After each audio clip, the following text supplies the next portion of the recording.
우리는 말씀을 통해서도 또 교훈을 얻을 수도 있고 또 우리의 그 일상의 생활을 살아가면서도 또 많은 교훈들을 받는 것 같습니다. 자연을 통해서도 그렇고 또 사람과 관계 속에서도 그렇고 또 일어나는 일들 속에서 많은 것들을 또 배우고 또 깨닫게 되는 것 같습니다. 교회에 그 넓은 텃밭이 있는 거 아시죠? 한 500평 정도 되잖아요. 우리 교회 앞에 텃밭이. 근데 그냥 두면 이제 진짜 또 다른 분들은 우리 교회 앞에 500평 있는 줄 알겠네요. 근데 그냥 두면 그 한 며칠 사이에 그냥 잡초가 수북하게 올라옵니다. 감당이 안 될 정도로. 근데 이제 우리 한 성도님이 시간만 날 때마다 지나가다가도 호미를 갖고 메고 또 다음에 또 지나가다가 또 호미로 메고 그렇게 메니까 잡초가 올라올 시간이 없더라고요.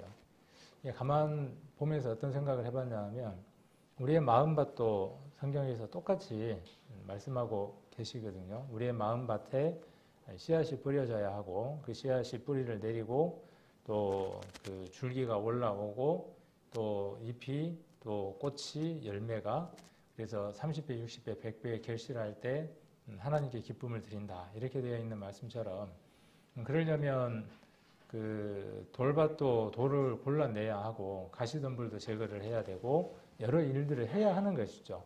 그래서 씨 뿌리는 비유는 그러한 그 자기에 관한 말씀들을 또 이야기를 하고 있는 것 같습니다. 신앙도 그런 것 같아요. 우리가 가꾸지 않으면 또 정돈하지 않으면 우리의 신앙은 금방 이렇게 망가질 수밖에 없습니다. 그러면 또 어떻게 위로를 받냐 하면 그래도 천국은 가잖아. 이렇게 위로를 받으려고 하시는 분들은 계시지 않을 거라고 이제 생각을 합니다.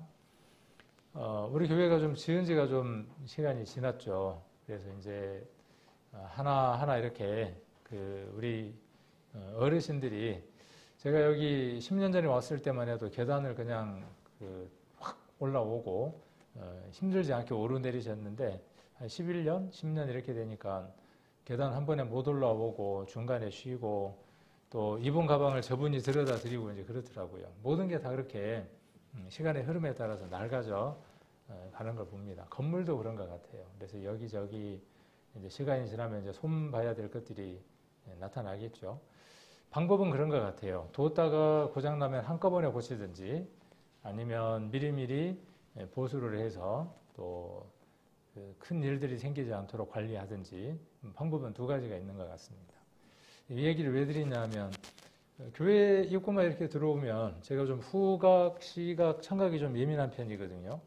교회 문만 이렇게 열고 들어오면 이게 기분이 안 좋은 냄새가 나요. 교회 안에서.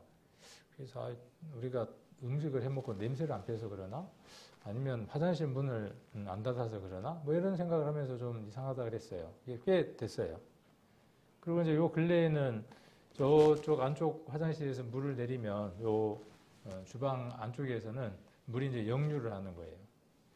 이게 뭔 일이지? 그러고는 이제 제 생각에는 시에서 저 앞에 공사하고 나서 문제가 생긴 것 같아요. 그래서 시청에다 전화를 해서 이제 따지려고 왜 우리 교회 물이 이렇게 역류를 하냐 그랬더니 그럴 리가 없다. 그러면서 이제 이렇게 점검을 해보라 그러더라고요. 그래서 역으로 점검을 해봤더니 이제 우리 안에 내부에서 이제 문제가 있는 거예요. 그래서 어느 업자가 잘하냐 그래서 이제 알려줘서 와서 이제 그 점검을 하는데 뭐 옛날처럼 하지 않고 그냥 내시경을 넣더라고요. 그냥 간단하게 그냥 내시경을 이렇게 밀어 넣으니까 현재 상황이 그냥 그대로 한눈에 보이더라고요. 우리 신앙도 그런 것 같아요. 신앙도 관리하지 않고 또 점검하지 않고 닦고 조이고 이렇게 하지 않으면 언젠가는 어느 부위 한 부위가 문제가 생기고 그 문제가 생긴 것들이 이제 밖으로 드러나기 시작을 하죠. 양상이 나오기 시작을 하죠. 교회 우리 건물은 그렇게 냄새가 이제 스물스물 나는 걸로 내가 좀 이상이 있으려고 합니다. 아프려고 합니다. 그러니까 미리 좀 한번 손볼 때 보세요 하고 증상을 보여준 건데 모르는 거죠. 우리 신앙도 똑같습니다. 그러다가 더 이상 점검을 하지 않으면 우리 몸도 그런 것처럼 동맥경화가 딱 생겨서 터지죠. 혈관이. 그래서 머리에서 터지느냐 아니면은 뭐 심장 이쪽에서 터지느냐 하는 거에 따라서 이제 질환이 달라지고 응급 상황도 달라지는 거죠. 사전에 점검하면 좋죠. 근데 신앙도 그런 것 같아요. 신앙도 방치합니다. 저기 밖에 풀처럼 방치하고 건물 방치하는 것처럼 신앙도 방치합니다. 때로는 그 신앙은 방치를 하는데 그런 부분은 또 이렇게 지혜가 있어서 잘 하시는 분들이 있어요. 그런데 또 그런 것들은 잘 못하지만 또 신앙의 부분은 또 잘 하시는 분들도 있고 그래요. 그래서 필요한 것은 우리가 신앙의 부분들이겠죠. 그런 부분들을 보면서 장비를 가지고 와서 이제 막 고압으로 불고 그러고 난 다음에 또 이제 내시경으로 보고 그러니까 시원하게 두려졌더라고요.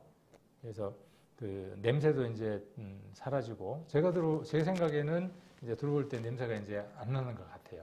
제 기분이 그런지는 모르지만은 그래서 신앙도 그렇고 우리 모든 삶들도 그런 것 같아요. 건강도 그렇고 우리 마음도 그렇고 영적인 것도 우리가 관리하지 않으면 언젠가는 문제를 양산한다는 겁니다.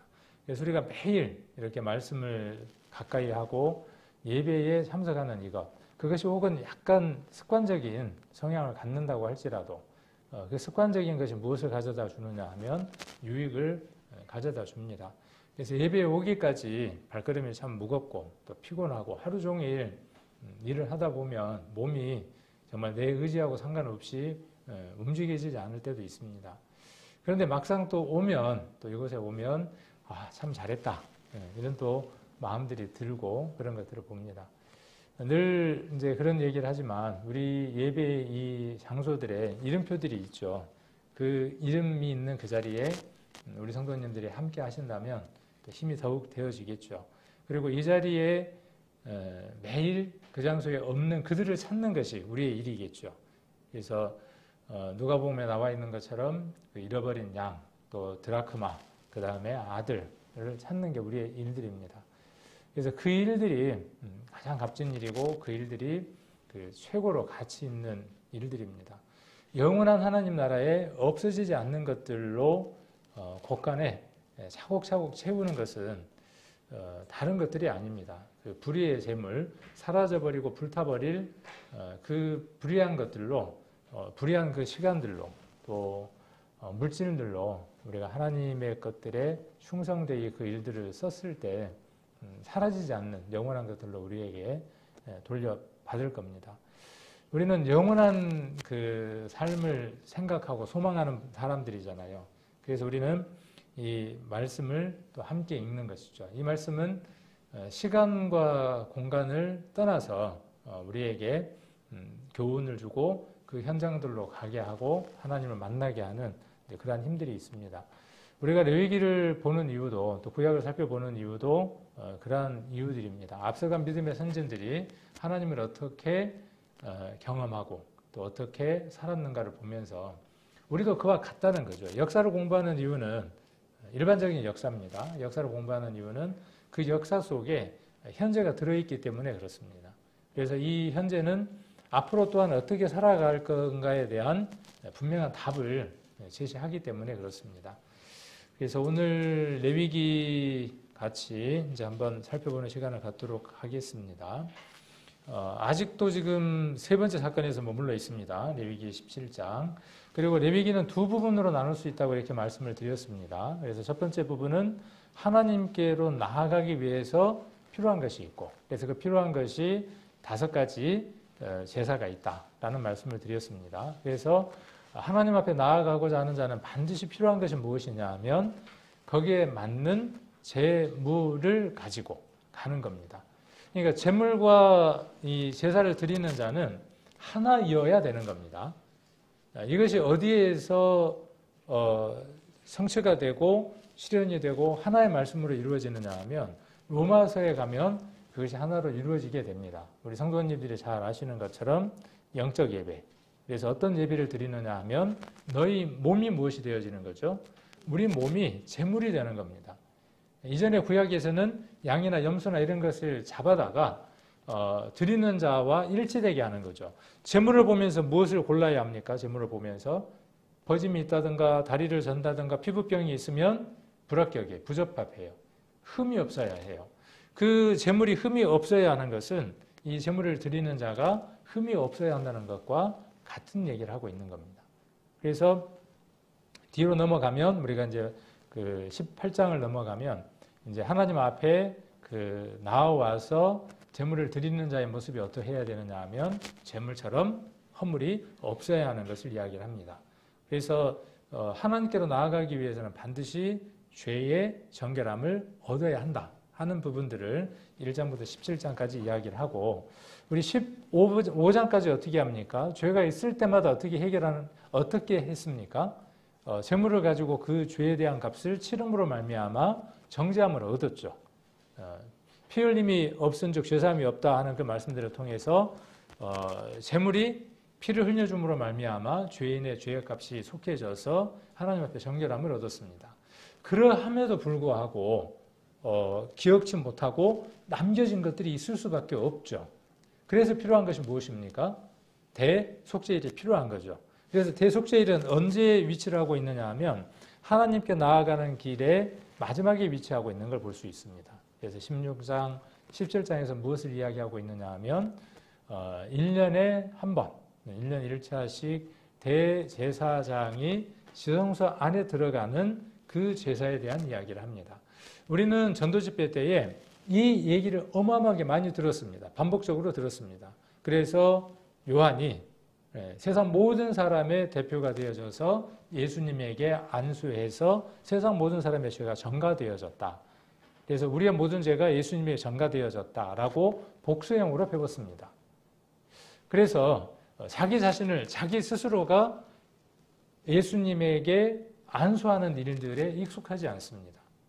그런데 레위기를 읽어보면 1장부터 무엇에 대해서 교육을 하느냐 하면 죄가 있을 때 그 죄가 있는 즉시 본인 스스로가 안수하는 것을 볼 수 있습니다.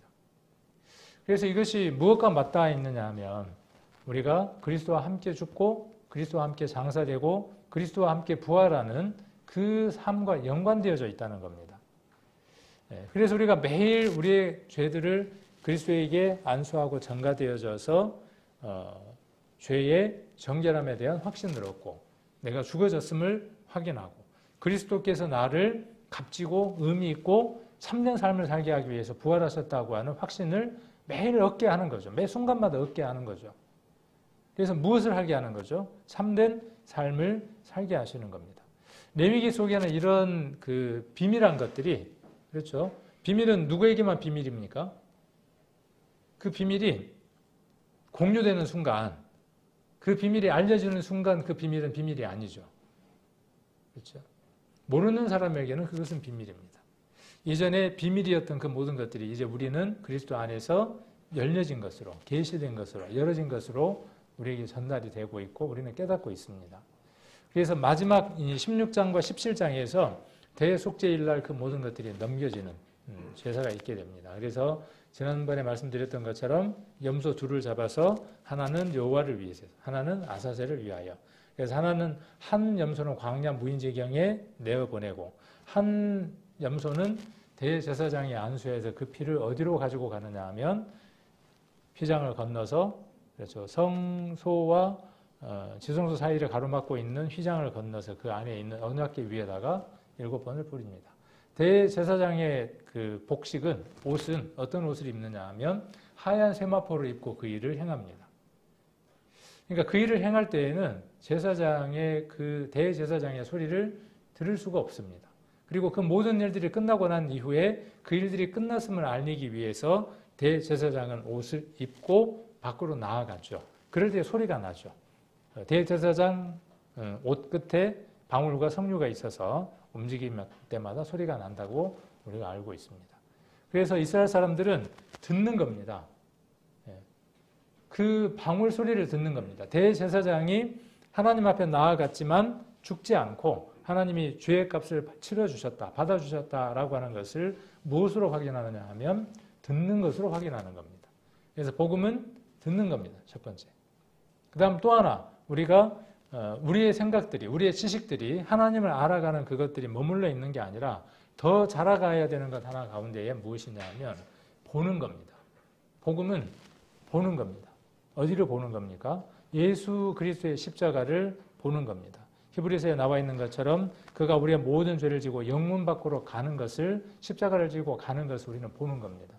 그래서 그 어린 양을, 어린 염소를 한 사람에게 끌려서 무인 광야까지 이동하는 것을 이스라엘 사람들은 봅니다. 시청각 교육의 완벽한 표본이라고 볼 수 있습니다. 그래서 양이 혹은 염소가 사라지는 것을 보면서 내 죄가, 저 염소가 사라지는 것처럼 하나님이 동에서 서에서 멀게 해주시는 것처럼 그 약속을 이루어 주신다라고 바라보면서 신뢰하고 믿고 의지하는 겁니다. 그래서 내 죄의 사라짐을 그것을 보면서 믿는 겁니다.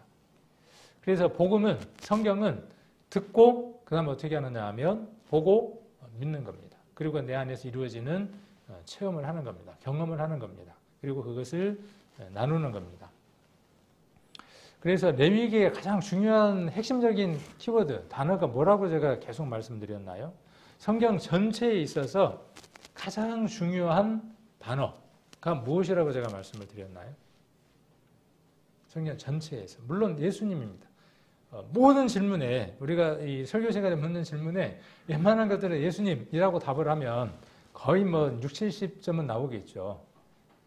그러나 거기서 조금 더 들어가 보자는 것이죠. 더 본질적인 것으로 한번 들어가 보면 성경 전체에서 이야기하는 것, 핵심적으로 이야기하는 단어를 이야기한다면 거룩입니다. 거룩.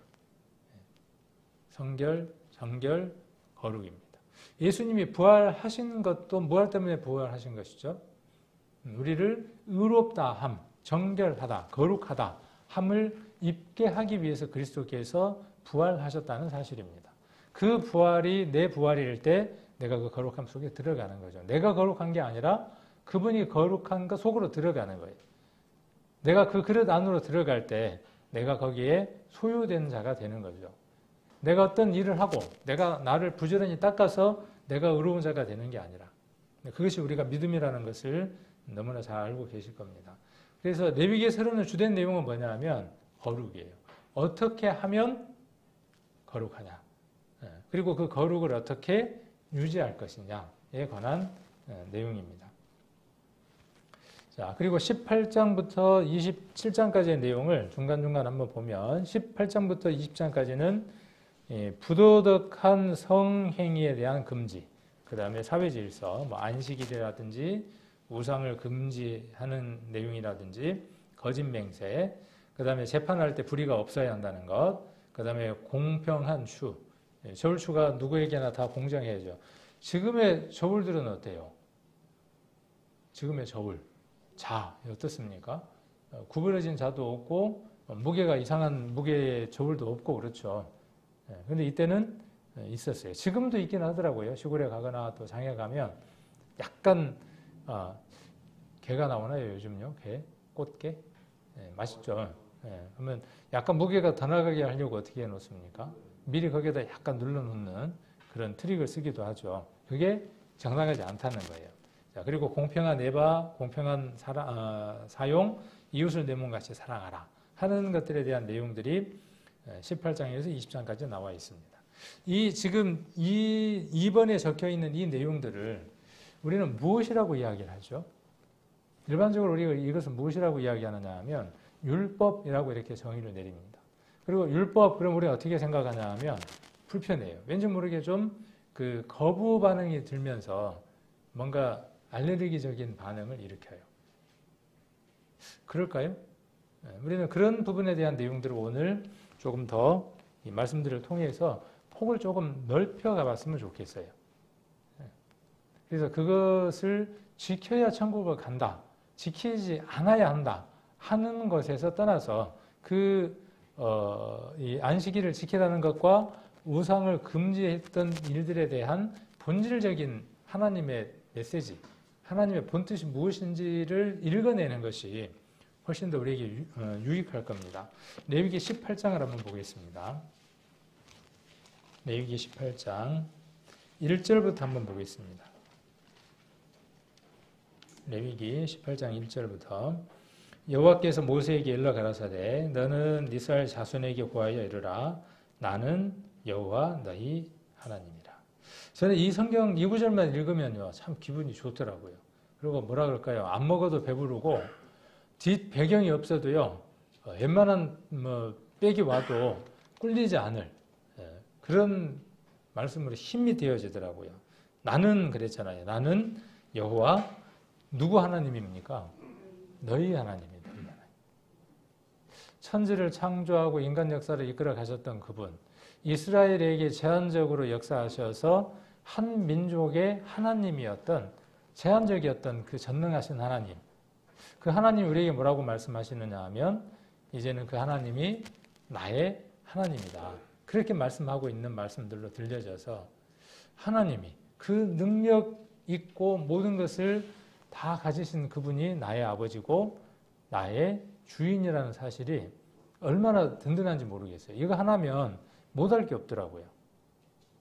이전에 구원함을 받았지만 또 말씀을 통해서 내가 하나님을 알았다고는 믿고는 있었지만 이 부분에 대한 생각들이 말씀을 읽으면서 점점 더 깊어져 가는 거예요. 더 커져 가는 거예요. 여러분들도 또 시간이 지나면서 그러실 거라고 생각을 합니다.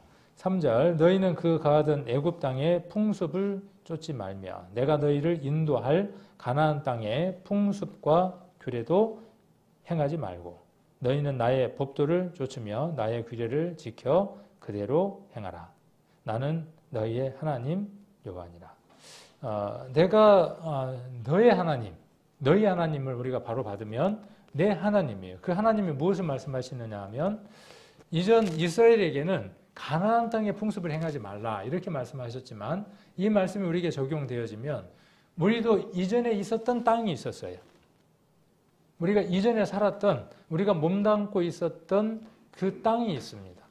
그 땅의 행습과 풍습을 어떻게 하는 거죠? 그 3절에 풍습과 규례 그렇죠? 애굽 땅의 풍속이라 그랬죠. 애굽 땅. 그 다음에 또 애굽 땅의 풍속도 있고 그렇죠? 그 다음 또 어디에 풍속도 있습니까? 3절에 보니까 들어갈 땅에 앞으로 들어갈 땅에 풍속과 규례도 있다는 것이죠. 근데 하나님은 누구의 하나님입니까? 나의 하나님이니까 애굽의 규례도 아니고 가나안의 규례도 아니고 누구의 규례라는 거예요? 내 하나님의 규례라는 거예요. 그분이 내게 직접 말씀하시고 내게 무엇인가를 주시겠다는 거예요. 내게 유익한 것을 주시겠다는 거예요. 그러면 하나님께서 내게 주시는 것이 내게 유익한 것이면 애굽이나 가나안에서 얻는 것들은 내게 유익한 것이라는 얘기인가요? 아니라는 얘기예요. 또 이렇게 한번 생각을 해볼 수 있어요. 하나님이 내게 명령하시기를 내게 오는 자는 거룩한 자다. 내가 거룩한 것처럼 너희도 거룩하라 하는 그 말씀 속에서 한번 이해를 해본다면 애굽의 풍속이나 애굽의 규례나 가나안의 풍습이나 가나안의 규례는 어떤 것이라는 정의죠. 하나님이. 우리는 이 말씀들을 통해서 그것을 읽어낼 수 있어야 해요. 하나님이 율법이라고 하는 그 규례나 법도들을 주셔서 하나님의 백성에게 무엇에 대한 경계를 주신 것이죠? 거룩함과 거룩하지 않는 것에 대한 경계를 주신 겁니다. 무엇이 거룩한 것이며 무엇이 거룩하지 않는 것에 대한 기준들을 세워주신 겁니다.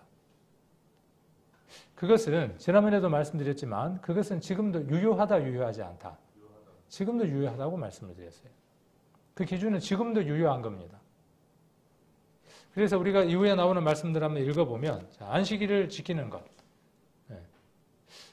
애굽이나 가나안은 그 안식일을 지키는 것에 대해서 어떻다는 거예요? 지키려고 하지 않는다는 거예요. 왜 그렇다는 것이죠? 그들이 하나님의 백성이 아니기 때문에, 이방인이기 때문에.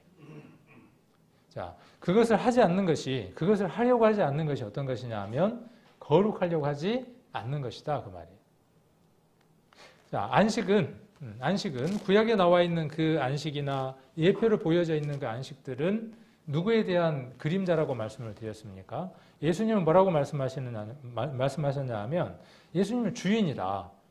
예수님은 모든 것의 주인이다. 그렇게 말씀하셨어요. 모든 것의 주인이다. 주인이니까 어떻게 하실 수 있어요? 주실 수 있어요. 그분이 무엇이라고 말씀하셨냐 하면 무엇에도 주인이라고 말씀하셨어요. 안식일에도 안식에도 주인이라고 말씀하셨어요. 그러니까 참된 안식은 어디에서 이루어지는 것이죠?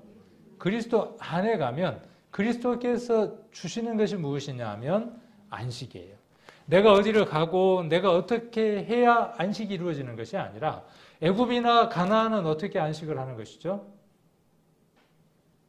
그 제사를 행하는 의식이라든지 어떤 공간 가운데 간다든지 어떤 것을 바친다든지 그렇게 해야만 무엇을 얻을 수 있다고 생각하는 것이죠? 쉼을 얻을 수 있다고 생각하는 거예요. 그래서 그 쉼을 얻기 위해서 무엇을 합니까? 오히려 뭘 하느냐 하면 고행을 하고 자기 몸을 괴롭히는 일들을 하는 것이죠. 그게 누구의 풍습이라는 거예요? 애굽과 가나안의 풍습이라는 거예요. 근데 하나님 뭐라고 말씀하시는 거예요? 내 안으로 들어오면 거룩해진다는 거예요. 그러니까 안식일이 말하는 게 무엇을 말하는 거예요? 지금 우리 교회에서 이야기하는 일요일 혹은 토요일 그 안식을 이야기하는 것일까요?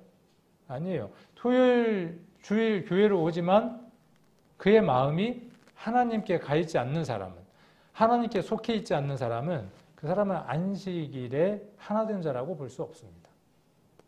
이제 그런 것들을 우리는 구약을 통해서 충분히 읽어내는 연습들을 할 필요가 있습니다. 자, 그래서 4절에 너희는 나의 법도를 좇으며 나의 규례를 지켜 그대로 행하라. 나는 너희의 하나님 여호와니라. 너희는 나의 규례와 법도를 지키라. 사람이, 자, 여기 5절에 한번 보십시오. 사람이 일을 행하면 어떻게 됩니까? 그로 인하여 살리라. 나 여호와니라. 마음으로만 하나님은 중심을 보시는 분이라고 그랬으니까 마음으로만 오늘 제가 안식에 동참합니다. 그렇게 생각하고 있으면 그것이 안식이라고요? 그렇지 않다는 거예요. 그 마음과 삶이, 행함이 함께 할 때, 동전은 양면이기 때문에 동전이라고 이야기할 때는 한쪽 면 반을 예민한 것으로 잘라 놓으면 동전은 아닌 겁니다. 어느 면으로 잘라도 동전이 아닌 겁니다. 동전은 양면이 있어야만 동전인 겁니다. 신앙은 하나님이 기뻐하시는 거룩함은 중심과 삶이 온전할 때입니다. 그래서 여기 행하면이에요. 행하면. 이건 누구에게 책임이 주어져 있는 거예요? 우리 지난번에 이런 거 배웠습니다. 그 언약에 대해서 배웠죠. 언약이 두 가지 언약이 있었죠.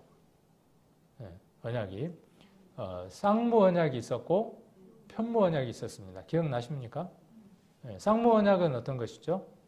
쌍방이 그 약속의 조건을 충족을 시켜야 돼요. 편무 언약은 무엇이었습니까? 어느 한쪽에게만 책임이 주어지는 거예요. 햇불 언약, 그 다음에 무지개 언약, 이런 언약들은 어떤 언약들입니까? 편무 언약입니다. 그런데 이 율법, 그리고 많은 성경에 나와 있는 말씀들은 쌍무 언약입니다. 이렇게 하라, 그리 하면이라고 하는 조건으로 이루어져 있습니다. 구원함을 받았다. 과거, 현재, 미래의 모든 구원함이 이루어졌으므로 그 사람에게는 그 쌍무 언약이 면제되어진다. 그런 조항은 어디에도 없습니다. 오히려 그 편무 언약, 예수 그리스도의 십자가의 보혈은 편무 언약입니다. 그렇죠. 일방적으로 모든 사람에게 이루어 주신 일방적인 편무의 언약입니다. 그러나 우리가 이제 그리스도와 함께 살아가는, 함께 죽고 함께 장사되고 함께 부활해가는 그 삶에 동참해야 하는 것은 쌍무 언약입니다. 반드시 쌍무 언약입니다. 그 언약이 이루어졌을 때에는 무엇이 있느냐 하면 그래서 상급이 있는 겁니다. 상급이 있고 그 언약을 이루지 못했을 때에는 무엇이 따르느냐 하면 못했으니까 뭐가 따르겠어요? 벌이 따르는 거죠. 그리스도인들의 삶에는 상이 있습니다. 그리고 또 무엇이 남겨져 있냐 하면 징계도 있습니다. 그렇죠? 그리스도인들에게 이게 있습니다. 쌍무 언약이기 때문에. 그래서 여기 그로 인하여 살리라 나 요한이라 이렇게 말씀하고 계십니다. 30절도 한번 보겠습니다. 30절 오늘 30절 그러므로 너희는 내 명령을 지키고 너희 있기 전에 행하던 가증한 풍습을 하나라도 쫓음으로 스스로 더럽히지 말라. 나는 너희 여호와 나는 하나님 여호와니라.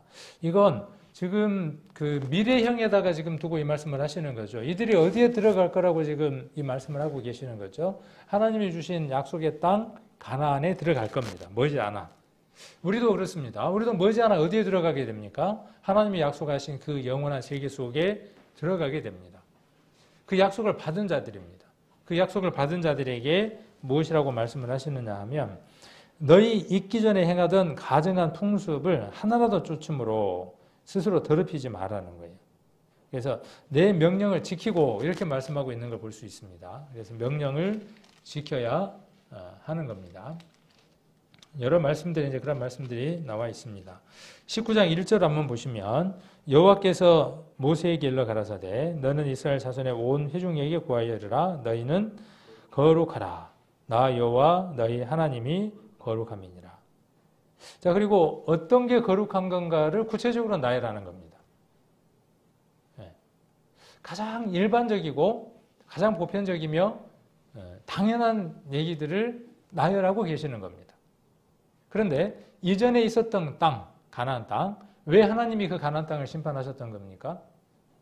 우리는 이런 그 성경의 메시지를 들으면서 하나님이 괜히 가나안 땅, 잘 살고 있는 땅을 뺏어갖고 그 자기 백성이라고 주셨는갑다. 이렇게 또 이해하는 분들도 계시거든요.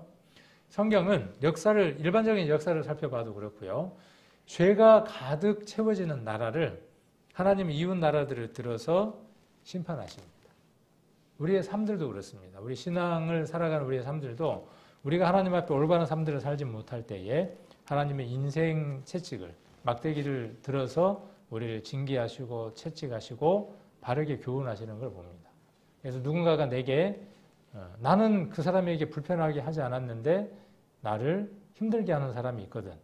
지난번에 우리 부메랑 한번 얘기했던 거 기억나십니까? 신앙의 부메랑. 기억나시나요?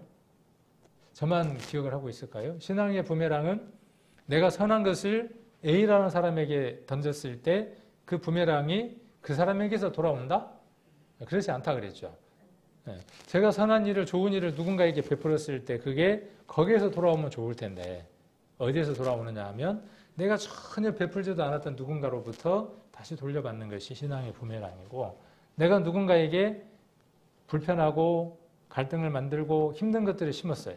그 심은 부메랑은 어디로 돌아오느냐 하면 그 사람에게서 돌아올 때도 있지만 전혀 생각지 않는 사람에게서 돌아와요. 이렇게 생각하면 옳은 거죠. 내가 어느 날 누군가로부터 대접을 받았다. 생각지도 못하던 은혜를 입었다. 그럼 어떻게 생각하면 맞는 거죠? 언젠가 내가 누군가에게 베푼 적이 분명히 있었던 것이에요. 그 사람은 아니지만 똑같은 이치로 누군가가 내게 힘들게 할 때, 괴롭힐 때 저 사람이 왜 나를 저렇게 괴롭힐까? 우리 사장님은 왜 나를 못 잡아먹여서 안달일까? 그런데 알고 보면 내가 누군가에게 그렇게 힘들게 했던 시간들이 있었기 때문에 돌려받는다고 생각을 하면 전혀 불편함이 없을 겁니다. 그리고 정말 그 감사함으로 하나님 앞에 그 모든 것들을 받을 수 있을 겁니다. 그래서 여기 이렇게 살아가는 것이 어떤 것이냐 하면 거룩한 거예요. 3절에도 보시면 너희 각 사람을 부모를 경외하고 나의 안식일을 지키라. 나는 너희 하나님 여호와니라. 이 말씀이 계속 따라다니죠. 지금 4절에도 따라다니고 그 다음에 10절에도 보시면 포도원의 열매 이야기하면서도 나는 너희 하나님 여호와니라. 이 나는 너희 하나님 여호와니라에 무엇이 생략되어 있는 거죠? 내가 거룩하니 너희도 거룩하라고 하는 게 계속 생략이 되어져 있는 겁니다. 세상에서 경계가 무엇이라는 거예요. 세상 사람들은 이렇게 살아가지 않는다고 할지라도 그것을 악한 것으로 정의하지 않는다고 할지라도 하나님의 백성이면 거룩한 삶을 살아가는 사람이면 이렇게 살아가는 것이 누구와 닮은 꼴이다. 지난번 주일날 설교 가운데 말씀드렸지만 가주리, 이 경건한, 그 다음에 가드리네스, 경건이라고 하는 것은 내 안에 신적인 성품이 밖으로 드러나는 것이 무엇이냐 하면 경건입니다. 그러니까 이건 하나님의 원하시는 성품이에요. 내 안에 이것이 있는가 없는가를 점검하는 거울인 겁니다. 구원받을 때만 그렇지 않습니다. 여전히 이것은 거울로서의 역할을 여전히 하고 있는 겁니다. 그리고 어디로 다시 인도하는 거죠? 여전히 누구에게로 인도하느냐 하면 예수님에게로 인도하는 겁니다. 이것이 내 안에서 경계로 이루어지지 못했을 때 원인 점검을 하는 거죠. 점검하고 그리고 그 문제의 답이 누구에게 있다는 것을 알게 됩니까? 예수님에게로 인도하는 일들을 하는 거죠. 여전히. 자, 부모를 경외하라 그랬는데 부모 경외하지 않는 것은 거룩하지 않는 거예요. 그리스도인의 삶에 부모를 경외하지 않는 것, 제가 이 말씀을 드리려니까 저희 어머니가 자꾸 보여서 딴 데를 보고 얼마나 제가 잘해야 제가 효도를 했습니다. 경외합니다. 그렇게 말할 수 있겠어요. 아마 한없이 잘한다고 할지라도 잘하면 잘할수록 더 부족한 것이 아마 부모 공경이지 않는가 하는 생각이 들어요. 늘 제가 하는 행동들을 보면 참 부끄러울 때가 많아요. 이러지 말아야지 그러면서도 하고 있고. 그러니까 뭘 알게 되는 거죠?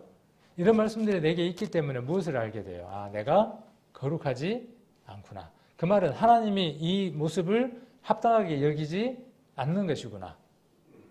그러면 이것을 이루려면 어떻게 해야 한다는 거예요? 내게 그리스도의 은혜가 부어져야만 내가 이것을 행할 수 있다는 것을 알게 되죠. 그리스도 외에는 이것이 없이 그리스도 외에는 이것이 이루어질 수 없다는 것을 알게 됩니다. 4절에 헛것을 위하여 말며, 그렇죠?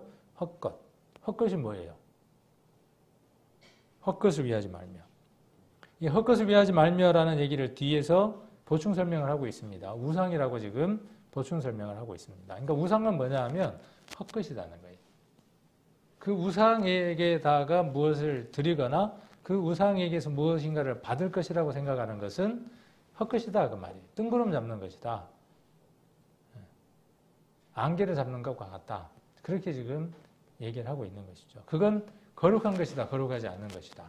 하나님이 기뻐하시지 않는 것이다. 하나님이 함께 하시지 않는 것이다. 그렇게 선언하고 있는 거죠.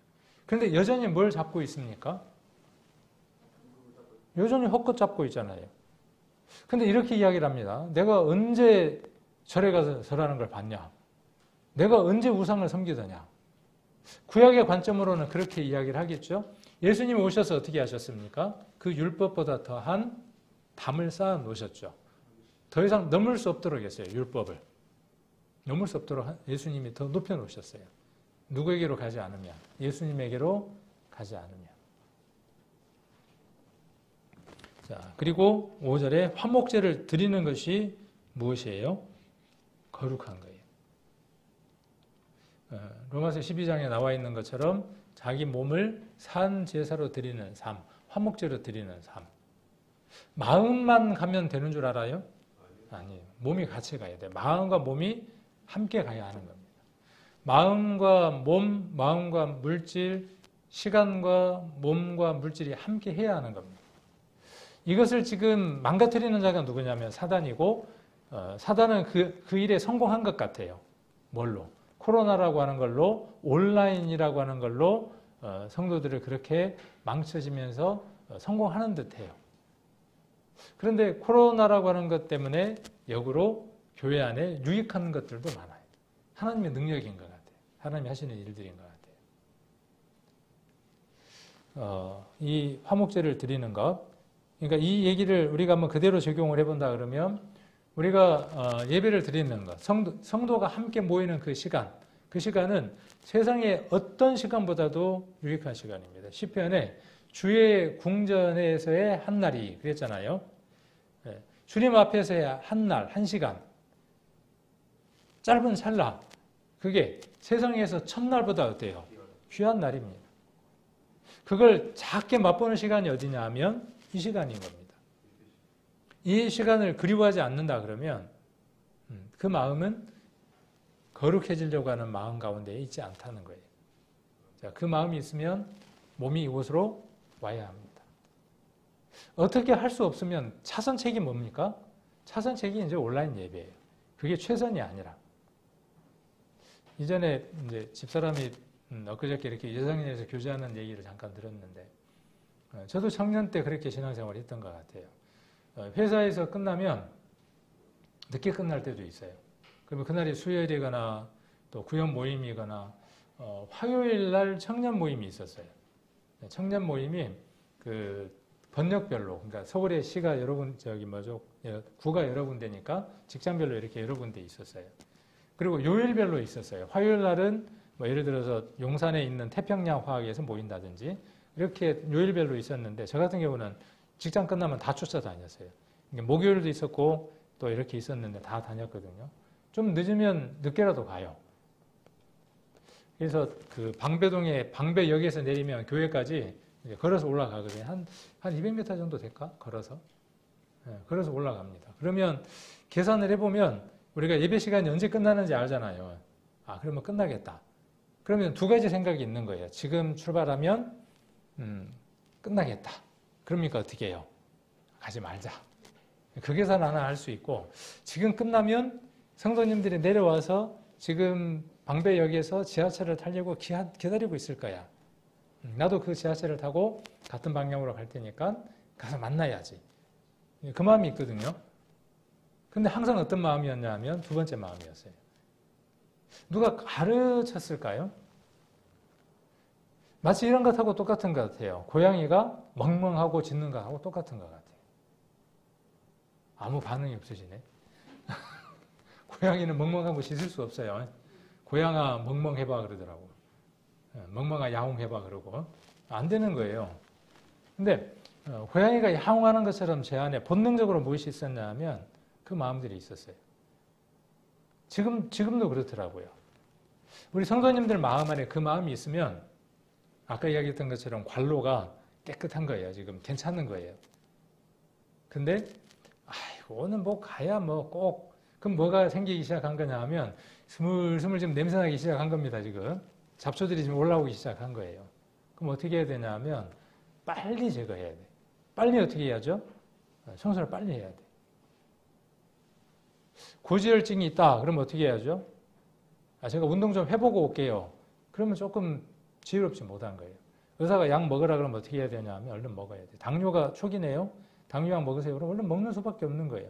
혈압인데 초기 혈압인데 얼른 드세요. 그러면 운동 해보고 올게요. 그러면 뭐 되기도 하겠죠.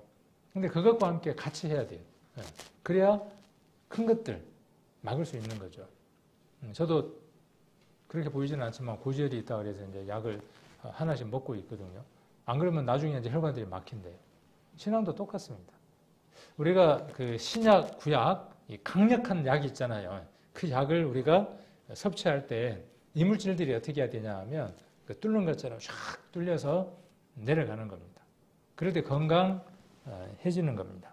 그래서 여기 나와 있는 19장에 나와 있는 말씀은 출애굽기 20장에 나와 있는 말씀들을 그대로 옮겨놓은 듯한 말씀들이죠.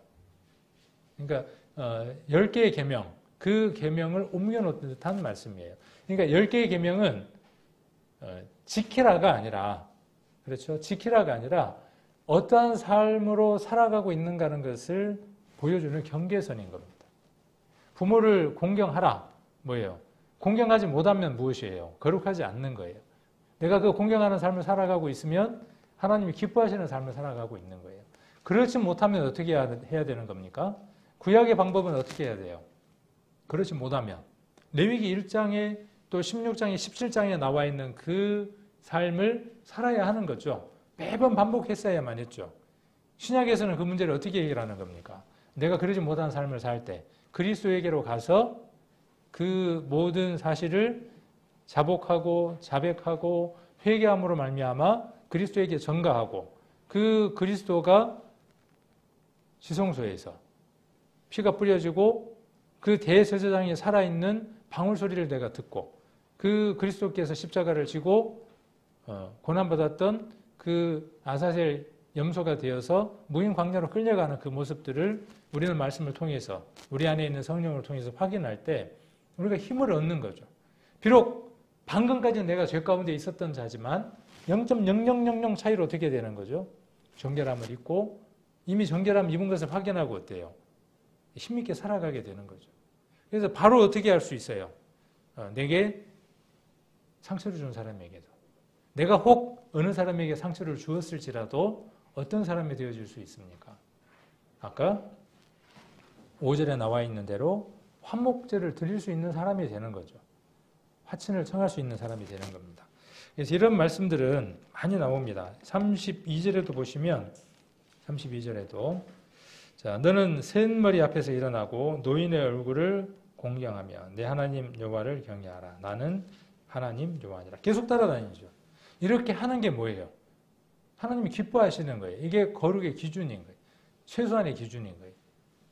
그러니까 지하철에서 어른들 오시면 일어나는 건 동방예의지국이기 때문에 해야 되는 것이 아니라 하나님이 그렇게 명하신 도덕법이기 때문에 그래요.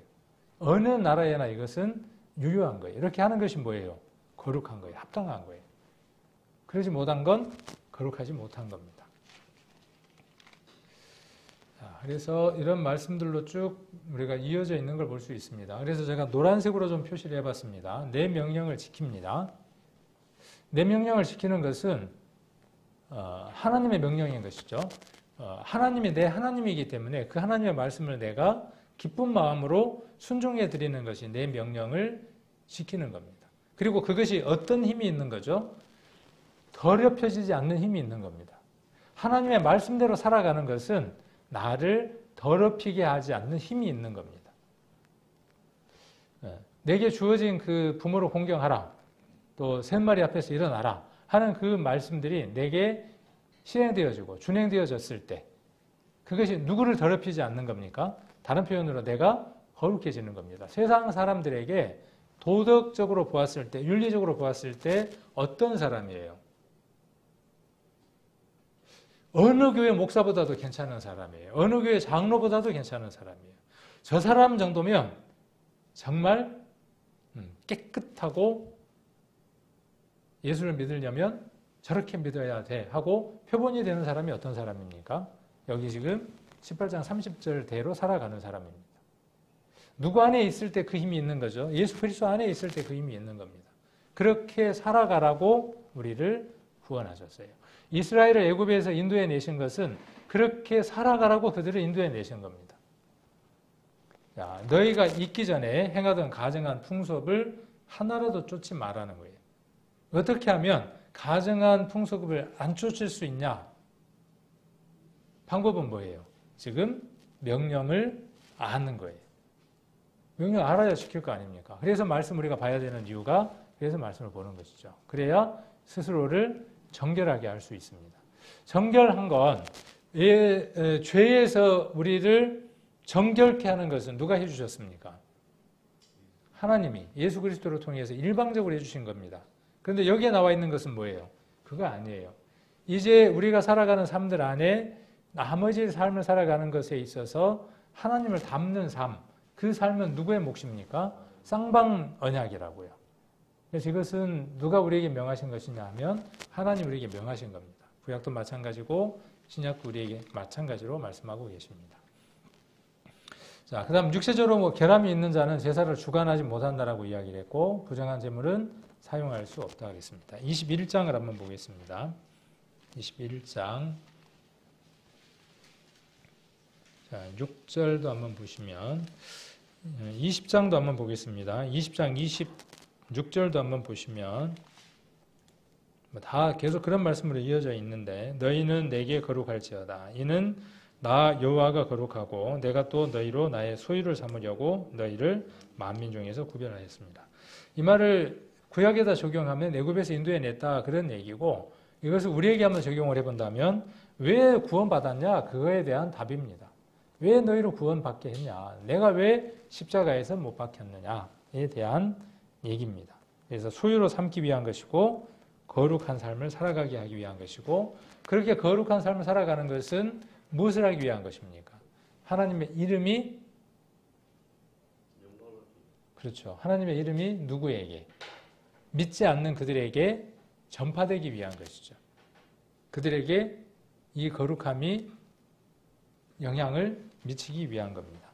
자, 6절, 21장 6절을 보시면 그 하나님께 대하여 거룩하고 그 하나님 이름을 욕되게 하지 말 것이며 그들은 여호와의 화제 곧 그 하나님의 식물을 드리는 자인즉 거룩할 것이니라. 기생이나 부정한 여인을 취하지 말 것이며 이혼당한 여인을 취하지 말지니 이는 그가 여호와께 거룩함이니라. 너는 그를 거룩하게 하라. 자, 제물을 드리는 그 제사장은 어떠한 삶을 살아야 하는 것이 마땅하다는 거죠. 구별되어져야 돼요. 거룩한 삶을 살아야 돼요.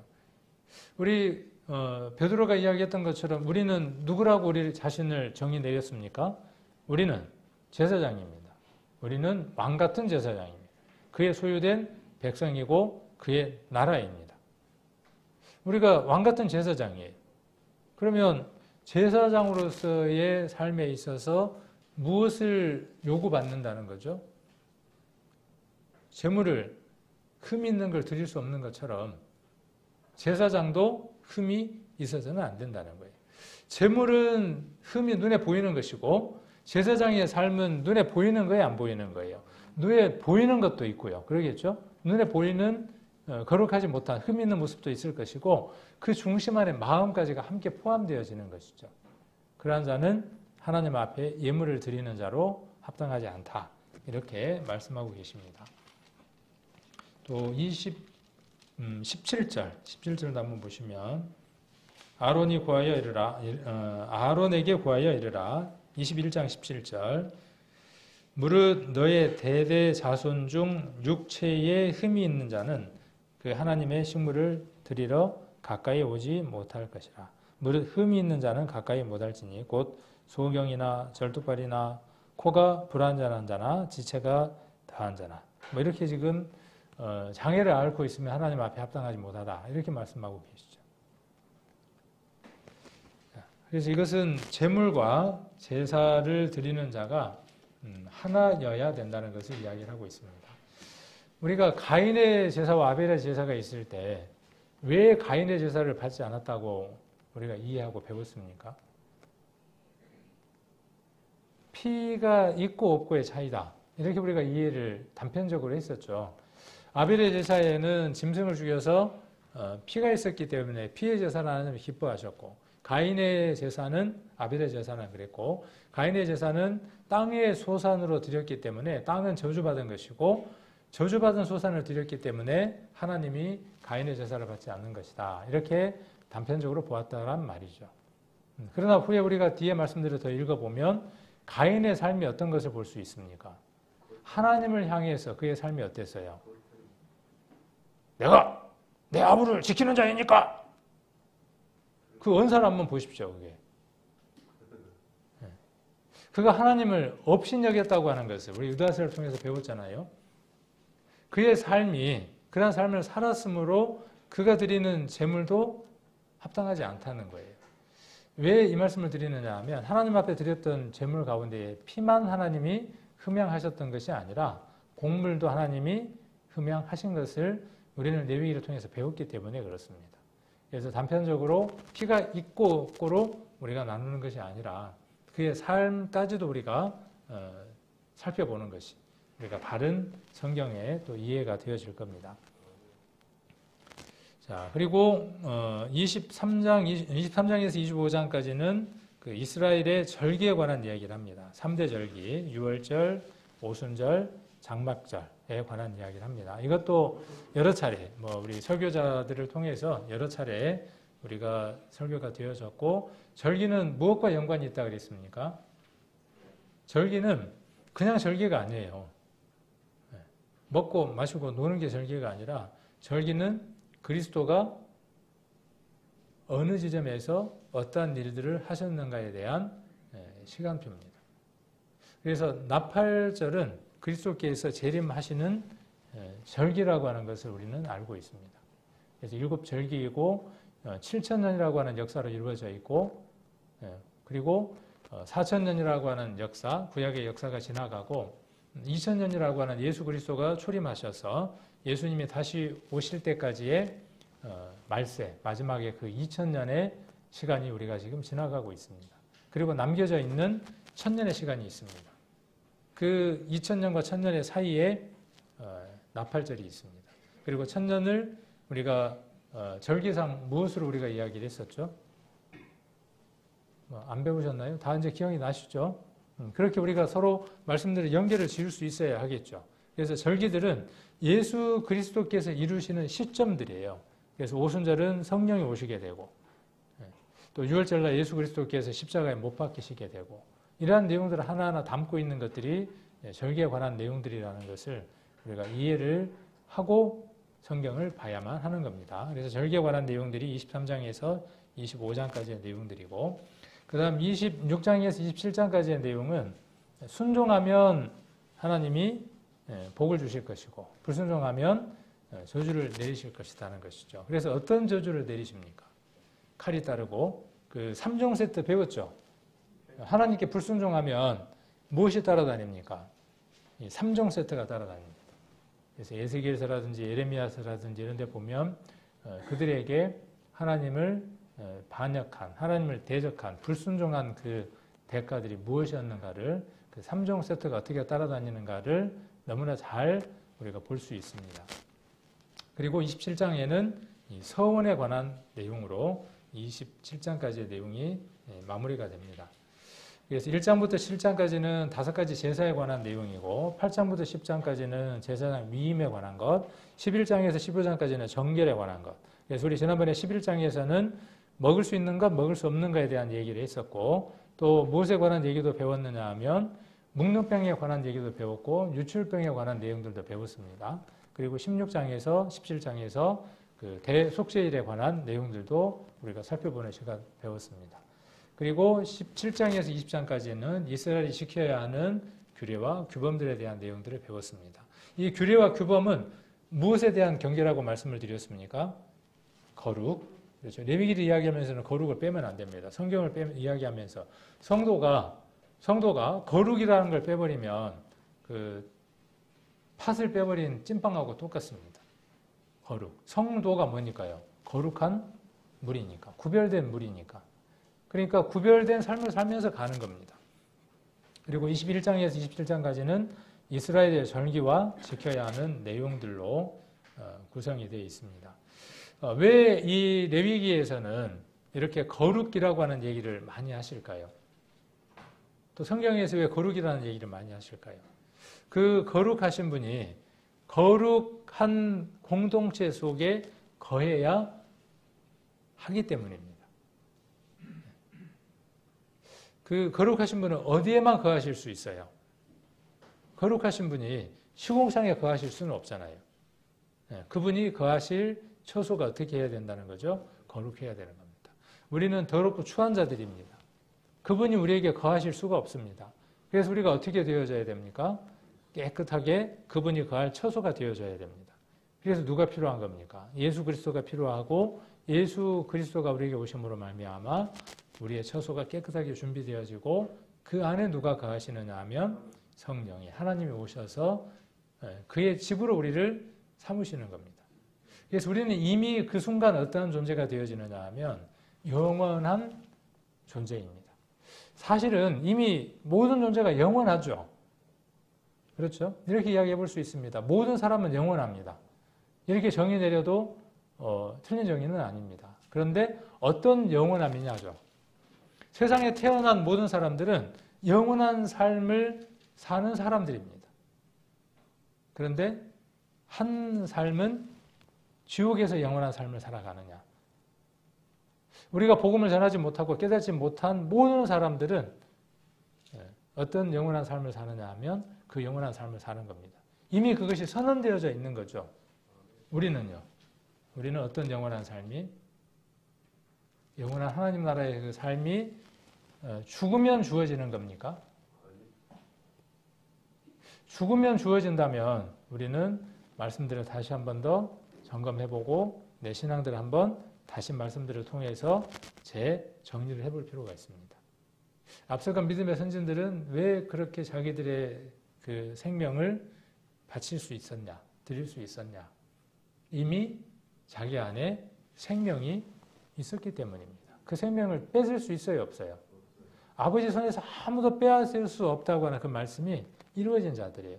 그들이 칼로 목을 자른다고 할지라도, 기름솥에다가 튀긴다고 할지라도, 껍질을 벗긴다고 할지라도, 어떠한 죽음으로 그 생명을 뺏는다고 할지라도 뺏을 수 없다고요. 그들 눈에만 뭐예요? 단지 숨이 끊긴 것으로 보이는 거예요. 예수님을 십자가에 못 달고 그들은 승리의 계가를 불렀겠죠. 죽였다고. 죽었다고 승리의 계가를 불렀을 겁니다. 그러나 아닌 거예요. 그것이 예수 그리스도의 영원한 삶을 확인시킨 것이죠. 우리도 마찬가지입니다. 그래서 우리는 죽음을 두려워하지 않죠. 다만 때로는 우리에게도 작은 두려움이 있죠. 작은 두려움이 있습니다. 제게도 있습니다. 이 믿음이 있음과 동시에 무엇이 있느냐 하면 이것도 함께 있습니다. 그럴 때마다 무엇이요?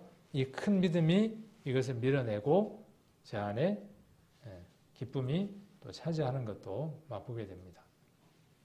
신명기 한번 보시겠습니다. 신명기 33장.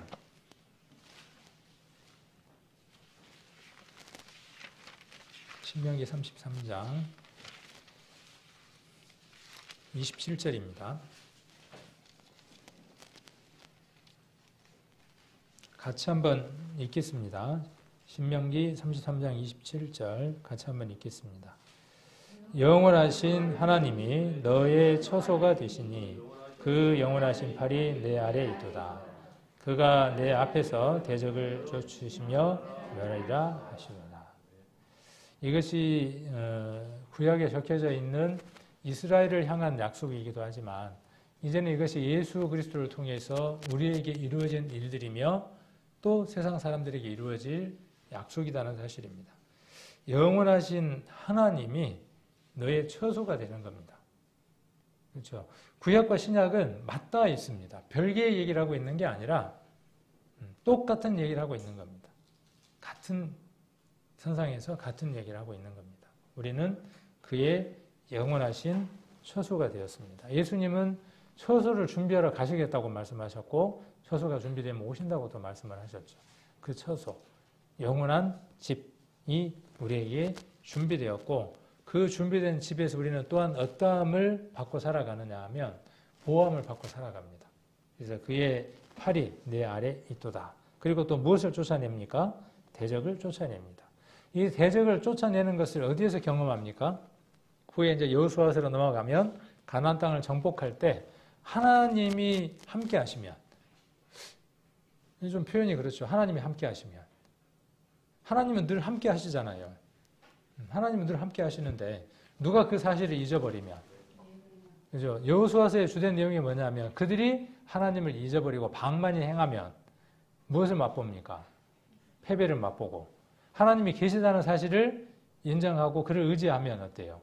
승리를 맛보는 것이죠. 우리 신앙생활도 똑같습니다.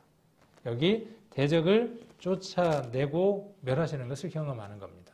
우리의 신앙도 이제 그것을 맛보고 살아가는 겁니다. 우리가 이 구약을 배우면서 또 그런 것들을 맛볼 수 있는 시간들이 되기를 원합니다. 원래 오늘 민수기 서론까지 들어가야 되는데 다른 서두를 이야기하다 보니까 이제 여기에서 마무리를 해야 될 시점인 것 같습니다. 다음에는 이제 민수기 서론을 좀 하고 또 민수기에 대한 내용들 한번 살펴보는 시간들을 갖도록 하겠습니다.